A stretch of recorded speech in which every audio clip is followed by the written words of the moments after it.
The following message is a presentation of Ligonier Ministries, home of the radio program Renewing Your Mind with R.C. Sproul. A few years ago, a professor from Gordon Conwell Theological Seminary, north of Boston, Dr. David Wells, published a book that fell like a bombshell on the playground of the nation's theologians. And the name of the book was No Place for Truth. Now the subtitle, I think, is significant, as he wrote in the subtitle, Whatever Happened to Evangelical Theology. And in this book that caused quite a stir in the evangelical world, Dr. Wells outlined his concern for the demise of confessional theology in the life of the church today. And I'd like to begin our series by reading a brief comment from that book by Dr. Wells. He makes this statement: "The disappearance of theology from the life of the church and the orchestration of that disappearance by some of its leaders is hard to miss today, but, oddly enough, not easy to prove. It is hard to miss in the evangelical world, in the vacuous worship that is so prevalent, for example, in the shift from God to the self as the central focus of faith, in the psychologized preaching that follows this shift, in the erosion of its conviction, in its strident pragmatism, in its inability to think incisively about the culture, and in its reveling in the irrational." I recently attended a meeting in Philadelphia of the board of an organization known by the acronym ACE, which is the Alliance of Confessing Evangelicals, which was brought together in the first place largely through the stimulus provided by Dr. Wells's book. For this group is concerned to help call the church back to its confessional foundation, understanding that Christianity has a theology. Now, the purpose of this series that we're beginning today is to give an overview, kind of a glimpse of the essence of that theology that is called Reformed theology, as distinguished from other branches of historic Christianity. Now, we won't have the time or the opportunity to go into all of the details of Reformed theology, but I want to give sort of a compendium, an introduction to the main ideas that we find in Reformed theology. And the first thing I want to say today is that Reformed theology is a theology. Now, that sounds rather redundant, I realize that, but I want to make this distinction clear, that there is a difference between religion and theology. One of my favorite illustrations of this comes from a personal experience that I had several years ago when I was invited by the faculty and the administration of a college in the Midwest that was a Christian college, and they were without a president at the time, and as a result, the school was going through a period of self-evaluation, and they asked me to come to address the faculty on the subject, what is a Christian college? And when I appeared on the campus, the dean greeted me and gave me the cook's tour of the facilities, and as we were going through the faculty office building, I noticed one of the office doors had the name stenciled across the top of the door, Department of Religion. And I didn't say anything, I just sort of filed it back in my mind for a few moments, and then later on that evening, as I addressed the faculty on the question, what is a Christian college, before I began my message, I asked them a question. I said, I noticed this afternoon that you have here at this institution a Department of Religion. And my question is, has this department always been called the Department of Religion? And there was an elderly professor in the back of the room who raised his hand and he said, "No, it used to be called the Department of Theology. But we changed it about 30 years ago to the Department of Religion." And I said, "Well, why did you change it?" And he didn't know. And I asked the rest of the faculty, and they began to guess why they changed it. They said, "Well, maybe to make it easier for our students to transfer their academic credits from our institution to other universities," and so on. But I took off on that point to address the question, what is a Christian college, or what is Christian education?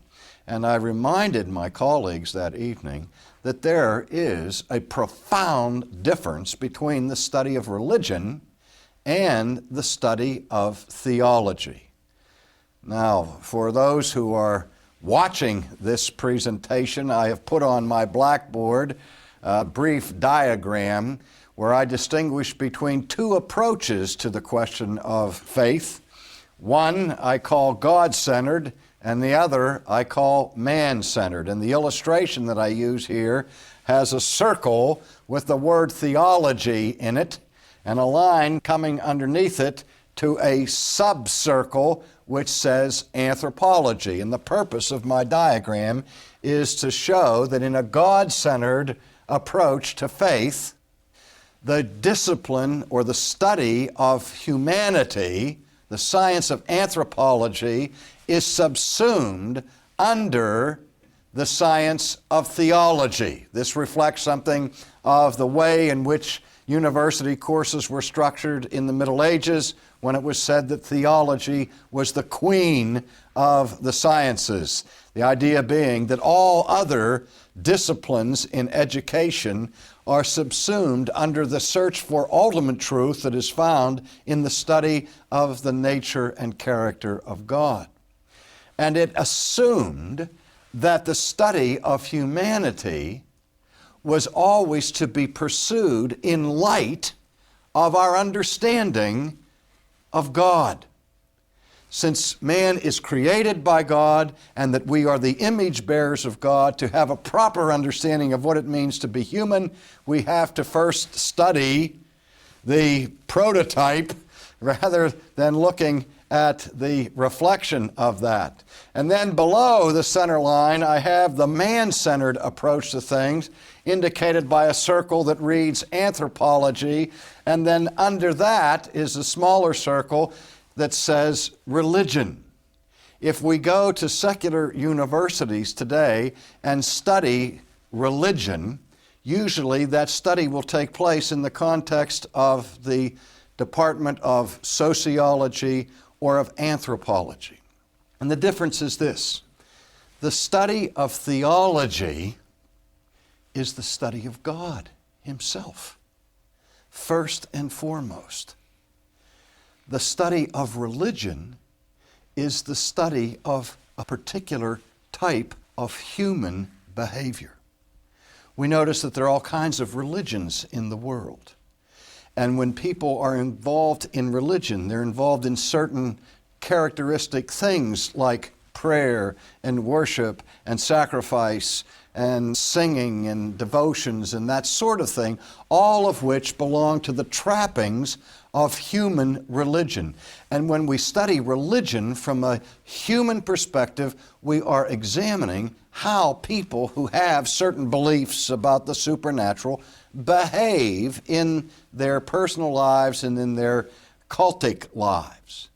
But when I say at the outset that Reformed theology is a theology, not a religion, I mean by that it is not simply a way of behaving that we can determine by studying the affairs of men, but rather it is a belief system that is indeed an entire life and worldview with God at the center.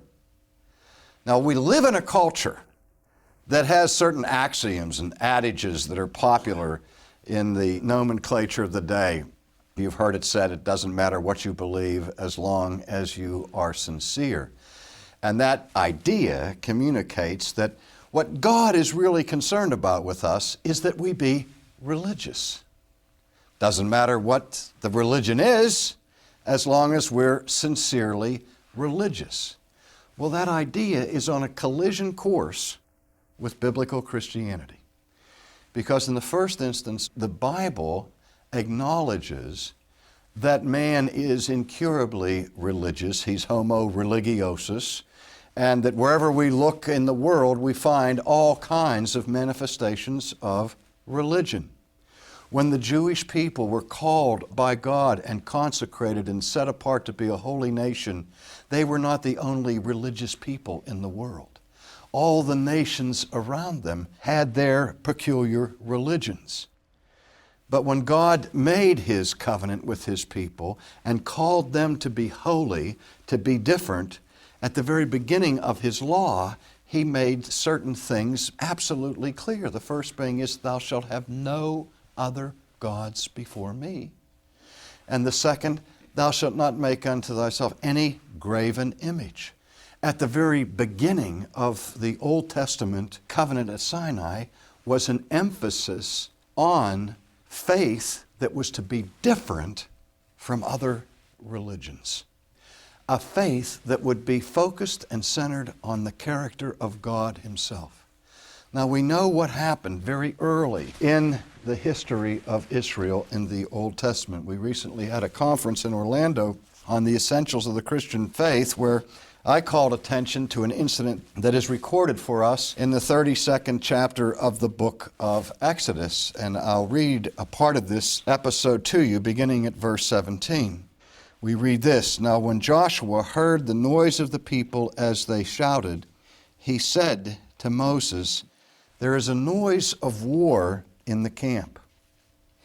It is not the noise of the shout of victory, nor the noise of the cry of defeat, but the sound of singing that I hear. Now imagine this scenario. Moses is just now returning from Mount Sinai.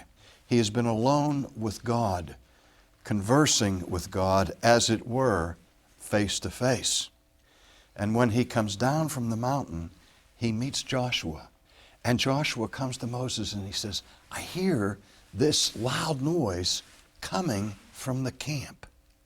And Joshua's first instinct was to guess that there was some kind of war going on, because you don't hear this kind of hooping and hollering and shouting from a mass of people except on the field of combat. But as he drew closer, he said, wait a minute, it's not the sound of victory. It's not the sound of defeat. It's the sound of singing that I hear. And he realized that he was approaching the whole assembly of the people of Israel as they were gathered for religious observations, singing lustily in their celebration of their religion.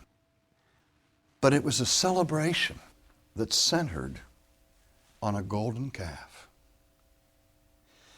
A golden calf that the people had imposed and begged the high priest Aaron to make for them, that they could have a God like all of the other nations, a God that was tangible, a God they could see, a God that was contemporary, a God that was relevant, a God they could get excited about. And the first high priest, consecrated by God Himself, acceded to these demands from the people and built them a golden calf. Now, in the meantime, while this was going on initially, Moses, you recall, had been on Sinai in a relationship with God. And God knew what was going on at the foot of the mountain. Moses didn't. Listen to what God says to Moses in verse 7. And the Lord said to Moses, Go, get down, for your people whom you brought out of the land of Egypt have corrupted themselves. They have turned aside quickly out of the way which I commanded them. And they have made themselves a molded calf, and worshipped it, and sacrificed to it. And they said, This is your God, O Israel, that brought you out of the land of Egypt. And the Lord said to Moses, I have seen this people, and indeed it is a stiff-necked people. Now therefore let me alone, that my wrath may burn hot against them, and I will consume them. Now the people were engaged in religion. But the religion they were celebrating was a religion that had a theology of this world. A theology that distorted and corrupted the very character of God. A theology that moved away from true and honorable worship of God to the worship of creaturely, man-made things. And God said to Moses, look at this. They're worshiping this calf, and they're saying, this is the God who brought us out of the land of Egypt. As if that calf made by their own hands could have delivered them from anything. They prayed to the calf, they offered worship and sacrifices to this calf, and the calf was deaf, the calf was dumb, it couldn't see anything, it couldn't do anything, it was not omnipotent but impotent. But it was a substitute for the living God. Now in the first chapter of Romans, the Apostle Paul says that God has revealed Himself through the things that are made so clearly and so manifestly that everyone in this world knows the eternal power and deity of God. And yet the primary sin of the human race is to take that knowledge of God and to push it down, to do what the apostle says in Romans, to suppress the truth and hold it in unrighteousness, and then exchange that truth for a lie and serve the creature rather than the Creator. The exchange is between the uncorruptible, transcendent, holy God who is, for the corruption of creaturely things. In other words, friends, the most basic sin that we, not just pagans in far-off Aborigine lands or in primitive tribes commit, but that we commit, is the besetting sin, the proclivity for idolatry. And idolatry involves religion. But even the Christian religion can be idolatrous. When we strip God of His true attributes and place at the center of our worship something other than God Himself. Now, if we're going to look at the essence of Reformed theology, I have to say to you that the most strict focus of Reformed theology is on theology, on the knowledge of the true God. We live in a day when people say theology doesn't matter. This is what David Wells was decrying in his book, No Place for Truth. What counts is feeling good, being ministered unto in our psychological needs, having a place where we can feel the warmth of fellowship and have a sense of belonging and of relevance. And theology is something that divides, something that stirs up controversy and debates. We don't need doctrine, we're told. We need life. Well, at the heart of Reformed theology is the affirmation that theology is life. Because theology is the knowledge of God. And there's no more important knowledge that exists to inform our lives than the knowledge of God. This is what the Protestant Reformation was all about. There were scandals in the priesthood. There were problems of immorality, both among the Roman Catholic people and among the Protestant people. And Luther at that time said Erasmus attacked the Pope in his belly. He said, I've attacked him in his doctrine. And Luther even admitted, he said, we find scandalous behavior among our own people, but what we're trying to do first is come to a sound understanding of God. because our lives will never be reformed. Our lives will never be brought into conformity to Christ until we first have a clear understanding of the original form, of the model, of the ideal, of true humanity that is found in Christ. And that's a matter of theology. So we start with the clear acknowledgement that the Reformed faith is a theology that permeates the whole structure. For more information about Ligonier Ministries, call 1-800-435-4343 or contact us on the web at ligonier.org. That's ligonier.org. Or write P.O. Box 54 7500, Orlando, Florida 32854.